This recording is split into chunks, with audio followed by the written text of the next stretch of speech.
tá mais forte, que você gosta mais, mas gosta de outras coisas também. Não sei se está sendo claro. Depois a gente conversa sobre isso, né? Quando eu escolhi psicologia, por exemplo, eu abri mão de outros cursos que eu acho que são legais também. E, às vezes eu fico pensando que futuramente eu queria fazer esse curso, não para trabalhar, mas para estudar, porque é um conhecimento tão interessante, né? Então, Santos coloca aqui a família é apontada pela literatura como um dos principais aspectos no sentido de apoio, né? Que pode apoiar e ajudar nesse processo de orientação profissional, como dificultar esse momento da escolha do jovem. Tá? Então, a família, ela é muito importante, né? Então, eles sofrem, né? Aqui essa fotinha assim, então a menina tá sofrendo, ela fica, né? Ai, mas será que vai dar certo? Será que eu tenho dom para isso? Será que essa profissão certa mesmo? Será que eu vou gostar? Eles ficam cheios de dúvidas, cheios de angústia. A maioria, né? Alguns não. Alguns têm bem tem assim um conforto, uma certeza. Mas a maioria dos jovens eles sentem angústia e ficam cheios de dúvidas e aí a família entra como um apoio, como uma base, né? Que vai te ajudar, que vai te acalmar, vai te dar um conforto. Então, os pais devem ser incluídos no cuidado para receber essa orientação, né, entendendo que o filho ele é um sujeito de subjetividades e desejos. Então, às vezes as famílias esquecem isso, né, de que aquele filho ele tem os desejos dele, ele tem um mundo interno, ele tem uma subjetividade diferente da minha, tá? E que não é possível fazer uma escolha profissional apenas baseada em retorno financeiro. Então, o sofrimento, a angústia. É importante nos conscientizarmos de que as escolhas estão associadas a um dado momento da nossa vida, ou seja, elas não são eternas. Então, vamos pensar que nós estamos fazendo uma orientação profissional com um adolescente de 16 anos, né? É uma fase da vida deles, eles estão vivendo situações, eles têm uma experiência de vida X, né? Eles têm uma maturidade X. Daqui 2 anos, eles vão estar num outro momento. Então, assim, nós estamos em constante evolução. A orientação profissional, ela não é determinante num sentido assim de descobrir sua verdade, é isso para sempre, né? Então, aquele indivíduo faz uma escolha naquele momento, com aquela idade, com aquela experiência. Muitas vezes, futuramente, ele muda tudo. Ele parte para um novo trabalho, decide por uma nova carreira, decide fazer um curso, tá? Então, os planos podem ser elaborados a curto, médio e longo prazo, com um projeto suscetível a mudanças, uma vez que nos constituímos nos dinamismos de nossas relações com o externo e com os nossos recursos internos. Então, o que que é importante? É importante entender que os adolescentes eles precisam de um plano.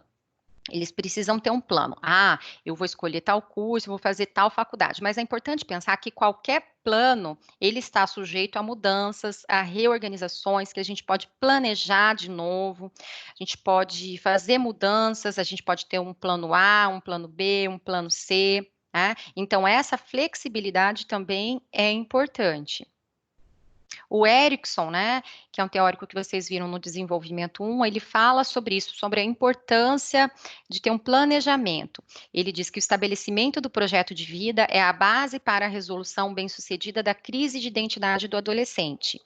E ele sugere que encontrar um projeto de vida é uma das tarefas mais importantes da adolescência, pois possibilita o comprometimento do jovem com papéis adultos. Então, se eu penso no futuro, eu estou pensando que eu serei um adulto, tá? Então, como vai ser a minha vida de adulto? Graciela, tenho 16 anos, estou fazendo orientação vocacional lá. Então, eu estou pensando como vai ser a Graciela adulta, certo?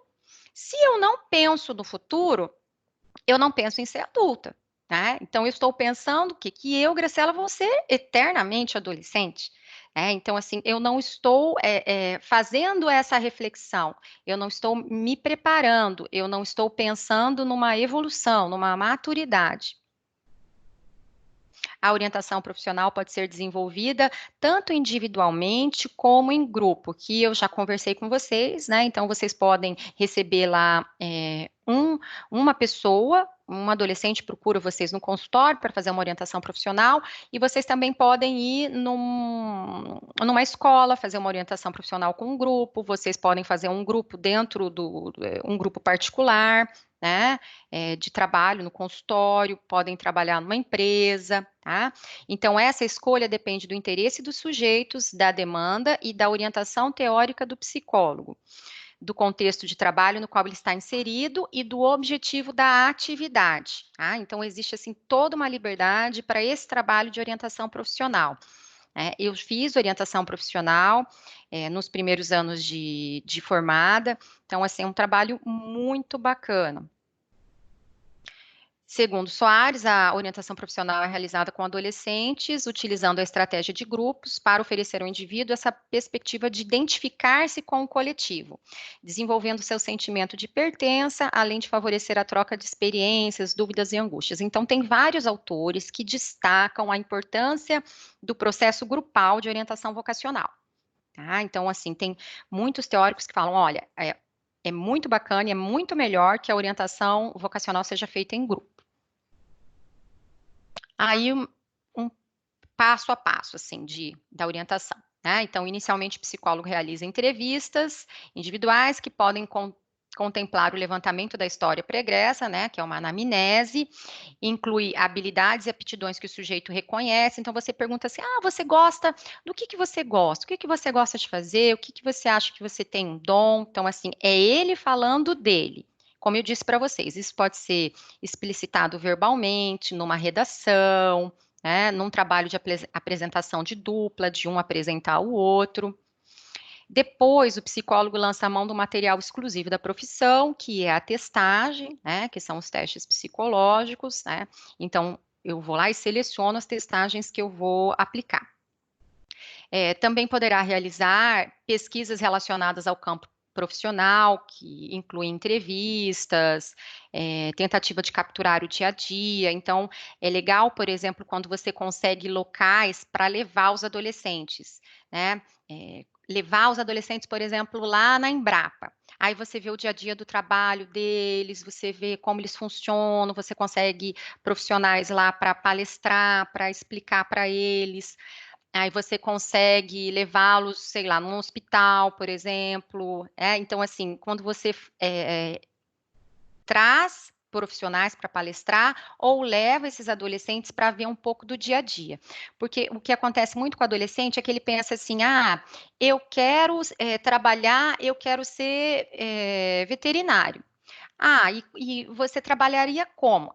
Numa fazenda, com o gado, animais de grande porte. Então, pensa um dia, você faz uma dinâmica e faz ele, tá, vamos fazer uma dinâmica do seu dia de trabalho. Você acordou, o que que você faz? Tá? Então, às vezes ele pensa as coisas, mas ele não pensa no detalhe das coisas. Né? Por exemplo, eu lembro que num processo de orientação vocacional, teve uma moça que ela falou assim, nossa, mas eu não quero mais, eu vou ficar o dia inteiro suja. Sim, esse trabalho que ela estava imaginando que ela faria, ela não ficaria arrumadinha, ela ficaria com roupa de fazenda, ela ia se sujar, e aí ela falou, não, mas eu não quero mais, eu não quero todo dia trabalhar vestida assim, eu não quero ficar. Então, às vezes, eles não pensam assim nos detalhes, né?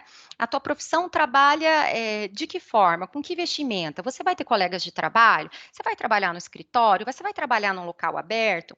Então, tem várias dinâmicas que proporcionam esse tipo de pensamento, de rotina, de dia a dia da profissão, tá?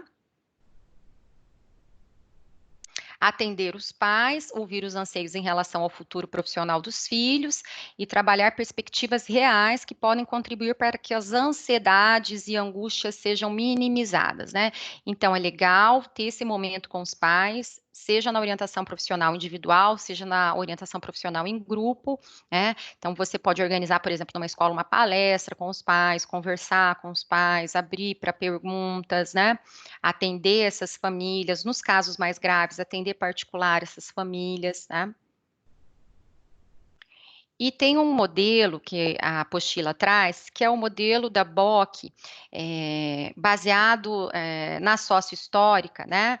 Tendo como base a psicologia sociohistórica, onde ela tem como ideia principal combater a concepção do ser humano natural e abstrato, compreendendo que somos multideterminados, apontando caminhos para entender o indivíduo na sua relação com a sociedade de forma dinâmica e dialética. Então, esse é um tipo de trabalho, é uma das vertentes, né, da orientação profissional, e aí lá na apostila tem o passo a passo, né, das etapas que a BOC organizou no trabalho de orientação vocacional.